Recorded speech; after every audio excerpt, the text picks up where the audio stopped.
Welcome back. I am working on a 71 Monte Carlo, and this car has some really weird, strange door gaps, and these all did. I put quarter panels on. The doors I left on, I lined them up on the old quarter panels, and the gap has changed because the quarter panels are a little bit different. But these ones are better than the originals. So what I'm talking about is it's really tight here, and it gets really big here, and on the other side, it was huge here, but this is pretty good here. So all I'm gonna do is take you through the process of just fixing this little bit of garbage up there so that we can make it more even.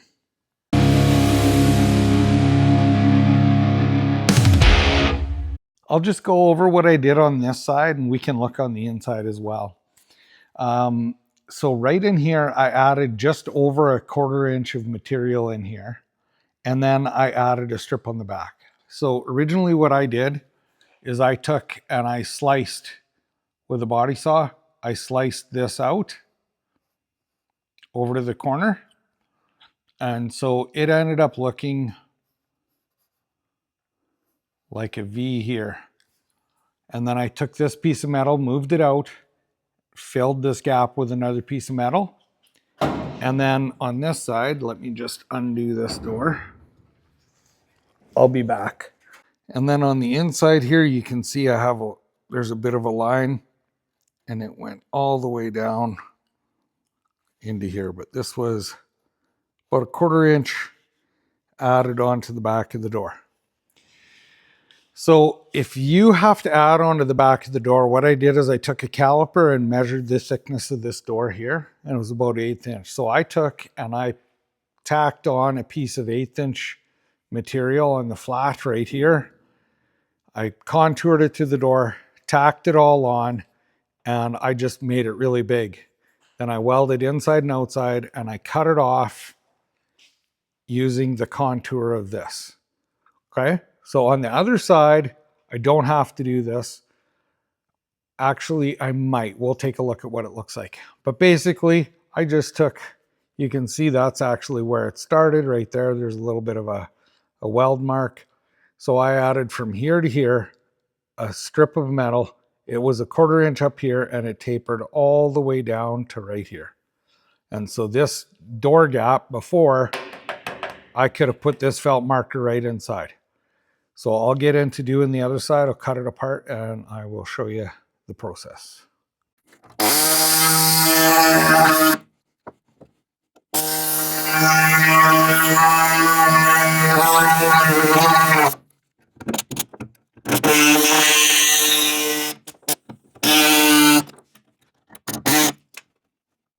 Okay, this metal is really thin. It actually measures 20 gauge, even though everyone says that it's 19 gauge. If I actually use the gauge on this sheet metal on this car, it is 20. So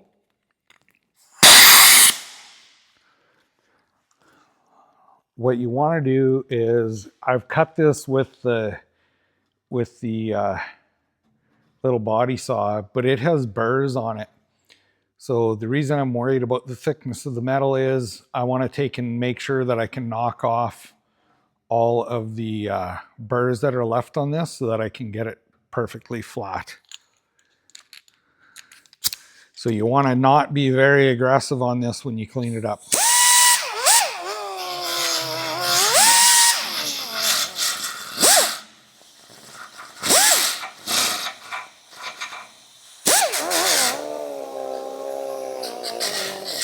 Just enough to knock burrs off so you get a good feel for it.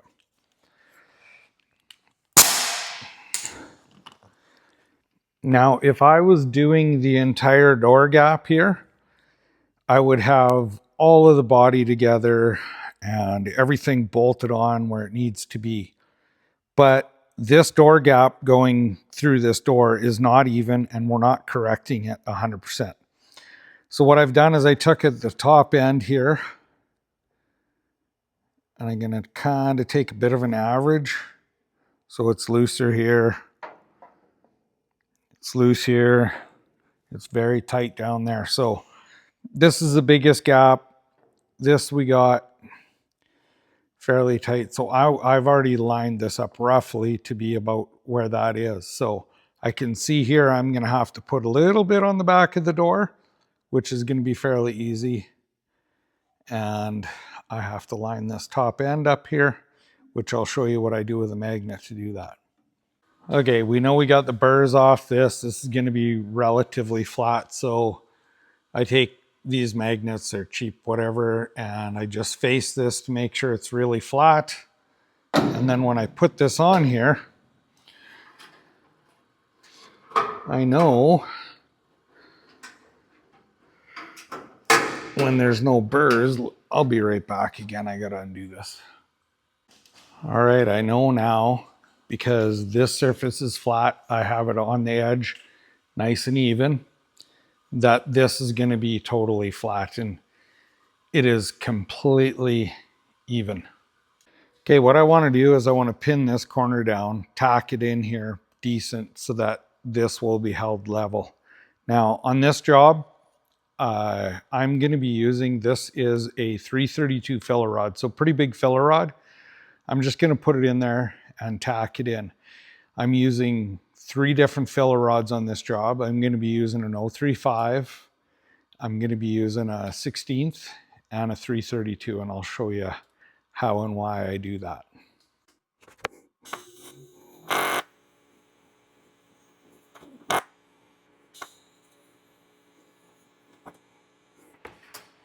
So this is really angry welding by this magnet, which you're going to run into. Did not want to tack properly. So now that it's tacked in, held in place, we're going to cut all that out after anyways. But it is in there, it is smooth. And what I want to do is I want to put some more tacks in without the magnet there. Even the TIG itself, you could hear it going erratic. So if we look at how the back of the door is made, this piece came over and bent over and it's straight down. On the door skin here, it comes around and it bends all the way over. So that's why I handle the top of the door differently than I would on the end of the door. Up in here, what I want to do is I want to make sure that I don't have to make new curves. Now on the other side, it was a 1/4 inch. This side's pretty tight. So what I'm going to do is I'm actually going to tack this all in so it can't pull around a whole bunch. And I'm just going to be able to weld this gap up using the different thicknesses of filler metal. Then on the back here, I'm going to be able to just run a bead along instead of actually welding something to it. This is super flush, beautiful piece. This is nice and close together. So I'm going to take my 035 TIG filler wire. And you guys are kind of standing in my way, but that's fine. We'll make do. And I'm going to tack this up here. I want to lock it down.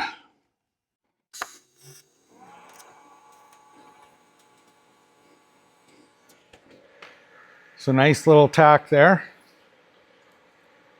Then I'm going to take and tack this where the transition for my filler rods is going to be. So I'm going to take this same little filler, I'm going to bridge this.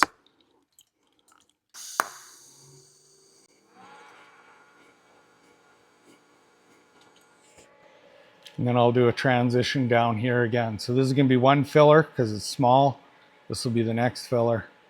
And then this will be the bigger filler.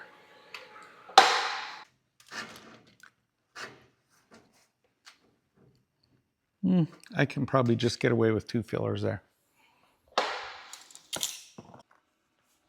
This filler is now my 1/16.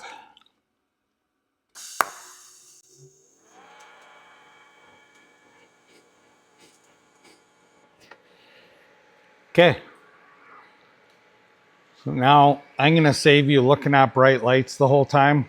I'm just going to take that smaller filler, which is 035. Then I'm going to take the 16th. And when I tack this, yes, I'm going to use that 332. Now, when we're doing this, we got to remember that when we weld this in, this thing is going to be shrinking. And so I actually wish that I had a little bit more heat up in here because it would shrink better.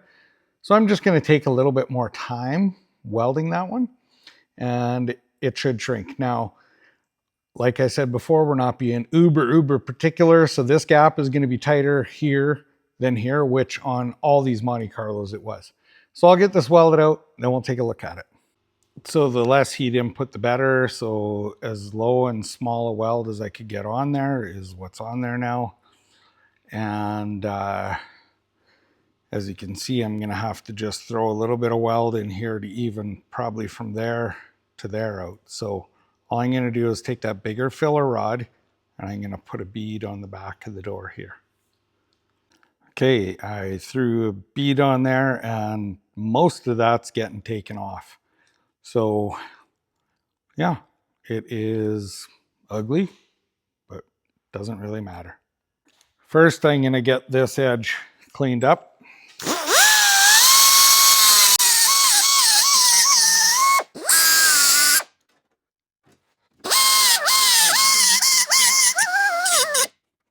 Still warm.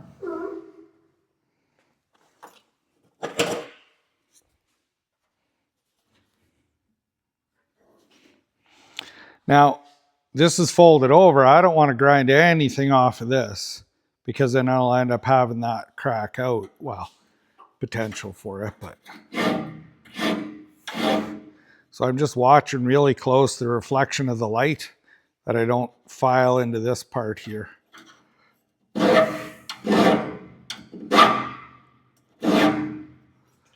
Just touching there now.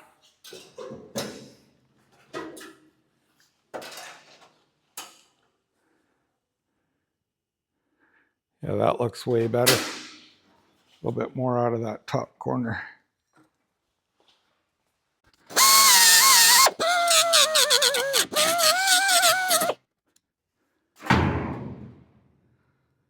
Okay, that's looking really nice and even compared to what it was. Now on this, we talked about that really thin metal. Well, we got to be careful that we're cutting this edge off. Even though this is built up, I don't want to grind into any of this sheet metal at all. I just want to go flush with it. So I got the light set up so I can see here. I'll be able to move it around, take a good look at what I'm doing. But you just want to really be careful, sneak up on it really slowly.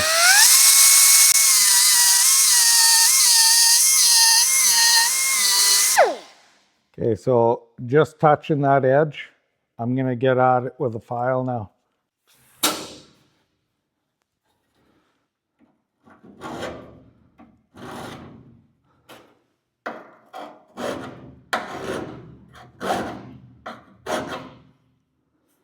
You know what? I'm going to grab the belt sander because there's still some lumpy dumpy in there. I'll cut that top edge off with my flapper because this is rounded and this is super square. So I'll just take that edge off and then I think we'll take the little belt sander to it.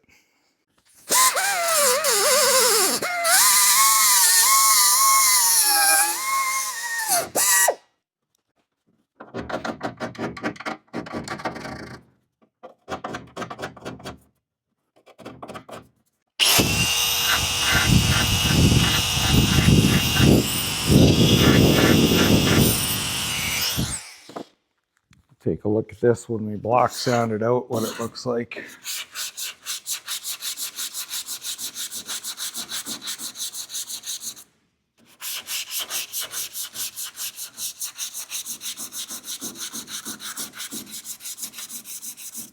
So that's pretty much disappearing. Got a little tiny, it looks like pinhole. I'll have to take and TIG that up.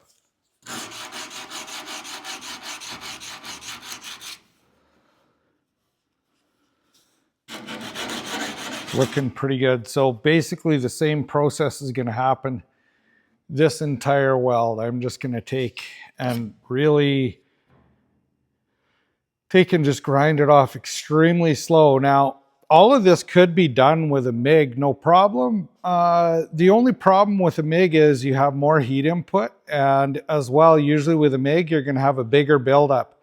And the bigger the buildup, the more heat input you're going to have, the more distortion you can have. Now, at the back of a door like this, distortion isn't going to be a huge issue because we're at the seam. We have lots of body line stuff here. But when you're doing this, you still want to check this all with a straight edge to make sure you don't have any weird warps or anything different than what the factory had. So I'm going to grind this up and we'll take a look at it after it's ground out. I've been slowly sanding away and blocking, and when you block, you can really see where you might have went too far, not far enough. I actually think I went a little far on this one. With the belt sander, I should have probably gone a little bit finer grit, but I mean, it's pretty smooth. We'll throw a DA on it and see what it looks like.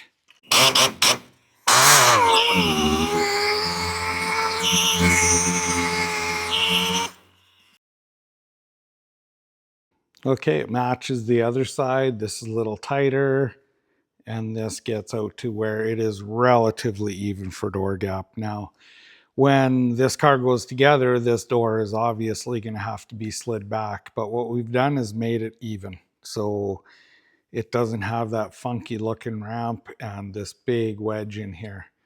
It just is a little bit more subtle. And again, didn't want to make everything absolutely perfect, just had to get rid of the blatantly obvious stuff. Hey, I am really happy with how this is lined up. I mean, it's not the absolute most perfect gap that you could ever get, but it still has the factory feel to how it was. It just isn't so blatantly obvious where you could fit your fingers in there, especially on the other side. It was terrible. So the gaps are relatively even. This car, without going crazy on it, we have some really cool details and things like this that we're able to just touch up a little bit. I'm hoping that the videos that I'm putting together are going to help motivate and show you how to do stuff. And I really appreciate all of you watching this, whether you're needing some information like this or whether you're just watching for entertainment. I definitely appreciate you all. I really appreciate the comments that you give. And hey, this is one way of doing it. There could be a lot of other ways. If you don't mind, fill me in on what you think might be better. I'm always willing to learn. So if you don't mind, please like, share, and subscribe. And I'd really appreciate it if you hit the hype button as well. Thanks so much. Have a great day. And thanks again for watching.